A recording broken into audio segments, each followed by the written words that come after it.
भारत रूस की यारी दुनिया पर भारी। ये लाइन तो आपने कई बार सुनी होगी, लेकिन अब जब ये कहा जा रहा था कि भारत ने पेमेंट दिक्कतों के बीच रूसी जहाज को वापस कर दिया, तभी एक रिपोर्ट सामने आ गई और ये तय हो गया कि ये दोस्ती कोई नहीं तोड़ पाएगा, न चीन और न ही अमेरिका और न ही यूरोप के देश। अब रिपोर्ट में क्या लिखा है जरा ध्यान से सुनिए। रिपोर्ट में कहा गया है कि लाल सागर में जहाजों पर हुती विद्रोहियों के हमलों के बावजूद भी भारत में रूसी तेल की मांग बनी हुई है। वैश्विक ऊर्जा पर नजर रखने वाली website S&P global commodity insights ने कहा कि हुतियों के हमले के बाद भी रूस से भारत की तेल खरीद में कोई बदलाव नहीं देखा गया। 2023 की पहली छमाही में भारत ने रूस से भारी मात्रा में तेल की खरीद की, लेकिन बाद के महीनों में रूसी तेल की खरीद में कमी आई। लेकिन अब भी रूस भारत का शीर्ष तेल आपूर्तिकर्ता बना हुआ है। भारत रूस से अपने इस्तेमाल का 35% से अधिक तेल खरीद रहा। लाल सागर में जहाजों पर हो रहे हमलों के बावजूद रूस से भारत के कच्चे तेल का आयात अब तक अप्रभावित रहा। समुद्र में आवाजाही करने वाले जहाजों के आंकड़ों के अनुसार 27 दिसंबर तक रूस से भारतीय रिफाइनरों के लिए आ रहा कच्चा तेल लाल सागर से होकर ही आता है। रूस ने समुद्री जहाजों में पर्याप्त मात्रा में तेल जमा कर रखा है जो निर्यात के लिए है। इसमें 4.37 करोड़ बैरल तेल भारत आना है।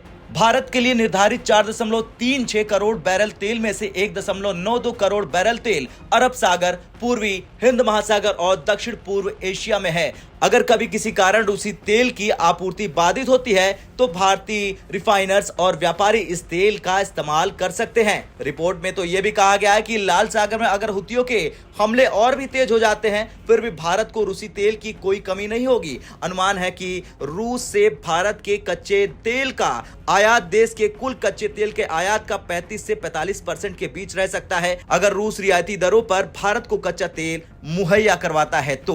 बता दें G20 देशों के साथ मिलकर अमेरिका ने साल 2022 में रूसी तेल पर एक प्राइस कैप लगाया था। प्राइस कैप लगने के बाद रूसी तेल की कीमत $60 प्रति बैरल या उससे कम निर्धारित हो गई थी, लेकिन रूस इस प्राइस कैप को बेअसर करने में कामयाब रहा और अपने तेल को प्राइस कैप से ऊपर बेचने लगा था। इसे देखते हुए अमेरिका ने नवंबर के महीने में रूसी तेल पर लगे प्रतिबंधों को और भी कड़ा कर दिया था। नए प्रतिबंध रूसी तेल ढोने वाले कुछ बड़े जहाजों पर लगे थे, जिनके मुताबिक खरीदार देश इन जहाजों से आने वाले तेल को $60 प्रति बैरल से ज्यादा कीमत पर नहीं खरीद सकते। इस प्रतिबंध के बाद भारत की रूस से तेल खरीद में थोड़ी कमी तो आई है।